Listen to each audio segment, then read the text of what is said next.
చిన్న సన్నివేశం చెప్పి నేను ముగిచ్చేస్తాను.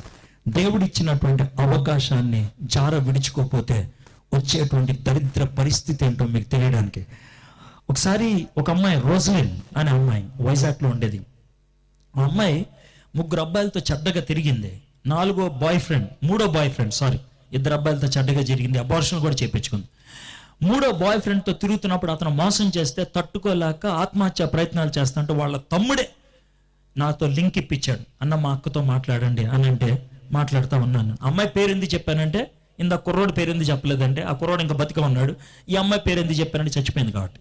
ఓకే, ఆ అమ్మాయితో నేను చాట్ చేయటం, ఫోన్లో మాట్లాడటం, ఫ్రెండ్షిప్ పెరిగింది. వారం రోజుల తర్వాత ఆమె ఎటువంటి స్థాయికి వచ్చిందంటే, ఈ లైఫ్లో నా బెస్టీ నువ్వు ఒక్కడవే అని అన్నది. ఆ స్థాయికి వచ్చాను నేను. అంత క్లోజ్ అయ్యాను నేను ఆమెతో. అంత చాలా క్లోజ్గా చాట్ చేస్తా ఉన్నాను. ఆ రోజు రాత్రి 11:40 ఆ ప్రాంతాల్లో ఫోన్ చేసింది. ఫోన్ రాగానే చూసి హలో అని అంటే అన్నది, ఒక 20 minutes నాతో చాట్ చేయవా అన్నది. 20 minutes ఏంటి, ఎంతసేపు చేస్తా అని చాట్లోకి వచ్చా. ఇదే నా లైఫ్లో చివరి 20 minutes అన్నది. ఏంటి 20 అన్నాం. ఇప్పుడు 11:40 అయింది. 12 o'clockకి నేను చచ్చిపోదాం అనుకుంటున్నాను అని అంటే, ఎలా అన్నా, విషం తెచ్చుకున్నా, దాన్ని 12కి వేసుకుంటా, నేను 2 minutesలో చచ్చిపోతాను, ఈ విషయం అలా పనిచేస్తుందంట అని అన్నది. అని అంటే నాకు టెన్షన్ పట్టుకుంది. ఎలాగా, ఇది చాట్, పోలీసులు దొరికితే నన్ను కూడా లోనే వేస్తారు. ఇది నాకు ఉండేటువంటి భయం. ఈ అమ్మాయి చచ్చిపోతాం బాగోదు.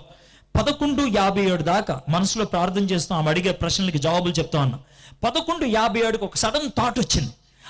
ఆ యొక్క ఆలోచనతో 11:57 నుంచి దగ్గర 6-7 నిమిషాలు ఆమెను పొగడుతూ మొదలు పెట్టా. నువ్వు సూపర్, నువ్వు అద్భుతం, నువ్వు మహాజ్ఞాని, అది ఇది అని పొగుడు. ఏయ్ వెయిట్ వెయిట్ వెయిట్ అని పొగుడుతానే ఉన్నాను. 12:4 అయిపోయింది. ఎందుకు అని అన్నది. నువ్వు ఎందుకు అంత గొప్పదానో తెలుసా, నువ్వు ఎప్పుడు చచ్చిపోతావు నీకు తెలుసు, నేను ఎప్పుడు చచ్చిపోతాను నాకు తెలియదు, నువ్వు చాలా గ్రేట్ అన్నా. అంటే దీంట్లో కూడా ఇలాంటి ఫిట్టింగ్ తీయగలవా నువ్వు అన్నది. తీసా మరి అని అన్నా.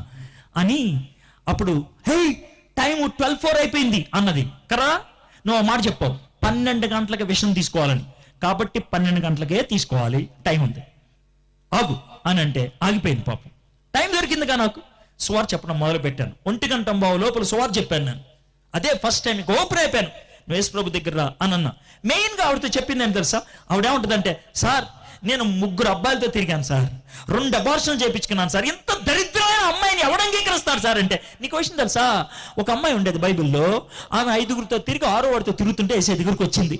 ఏసే ఆమెను క్షమించలా, అంగీకరించి. ఎవరు సార్, సమరీ స్త్రీ. కరెక్టే, నువ్వు ఆవిడకంటే బెటర్ తెలుసా, ఆవిడ 6, నువ్వు 3, ఇంకా 3 ఆటలు ఛాన్స్ అని అంటే, ఇప్పుడు నన్ను ఏం చేయమంటాను, ఏముంది, ఏసై దగ్గరికి వచ్చి ప్రభా నన్ను క్షమించాను అడుగు, అని క్షమిస్తాడు అని అంటే కొంచెం ముండి వ్యవహరించింది. ఇప్పుడన్నా, ఇప్పుడే చేయి, ఇప్పుడు సెటిల్ అయిపోయింది కదా, కదరు సాయంత్రం అన్నది. ప్లీజ్ హలో బలవంతం చేయదు. ఓకే, సాయంత్రం 5 గంటలకు కదా, వేచి ఉన్నా, రాల. 2 రోజులు రాల. 3వ రోజు వాళ్ళ తమ్ముడు చాట్లోకి వచ్చాడు. తమ్ముడు అని నాకు తెలియదు, ఈ అమ్మాయి చాట్లో నుంచి హలో అన్నా అన్నది. ఏంటమ్మా అంటే, అమ్మ కాదమ్మా అన్న, నేను వాళ్ళ తమ్ముడిని. ఏమైంది ఆమె అక్క అన్నది. అన్న మీతో చాట్ చేసింది కదా, అదే చివరిది. ఏమైంది చెప్పన్నా. నా తర్వాత రోజు కాలేజీకి వెళ్ళిందన్నా, కాలేజ్ నుంచి వస్తూ ఉంది, మా ఇంటి ముందు టర్నింగ్ ఉంటుందన్న, ఆ టర్నింగ్ రోడ్డు క్రాస్ చేస్తూ ఉంటే DCM టయోటో వచ్చి గుద్దిందన్న. మధ్యలో డివైడర్ ఉంటుంది, కరెంటు పోల్ ఉంటుంది, తలకాయలు కరెంటు పోల్కి తగిలి పగిలిపోయి చచ్చిపోయిందన్న. రోజు నేను ఎక్కడుందో తెలుసా, ఇప్పుడు డౌట్ లేదు, బాండ్ పేపర్ మీద రాసిస్తా, నరకంలో ఉంది. ఆమెకి యేసు ప్రభు దగ్గర రావాలని తెలుసు, క్షమించమని ప్రార్థన చేయాలని తెలుసు, యేసే దగ్గరికి వస్తే క్షమిస్తాడని కూడా తెలుసు. దేవుడు ఈ మొత్తం ఫిట్టింగ్ అంతా ఆమె కోసం సెట్ చేశాడు. ఆమె తృణీకరించింది, నరకంకి వెళ్ళిపోయింది. ఈ మీటింగ్ నీ లైఫ్లో చివరి మీటింగ్ ఏమో నాకు తెలియదు. నువ్వు నరకంకి వెళ్ళకుండాలంటే ఒకటే ఒక మార్గం, నీ పాపాన్ని దేవునితో ఒప్పుకో. బ్లాక్మెయిల్ చేయట్లేదు, నేను హిప్నటైజ్ చేయట్లేదు, సీరియస్గా ఆలోచించి అంటున్నా. వచ్చాను, బుల్లెట్ దిగాలి, పని అవ్వాలి, నీ లైఫ్లో మార్పు రావాలి. దానికోసమే ఈరోజు ఏసే దగ్గరకు వచ్చి, ఏసయ్యా నన్ను క్షమించు అని అడుగుతావా, నా జీవితాన్ని మార్చు అని అడుగుతావా.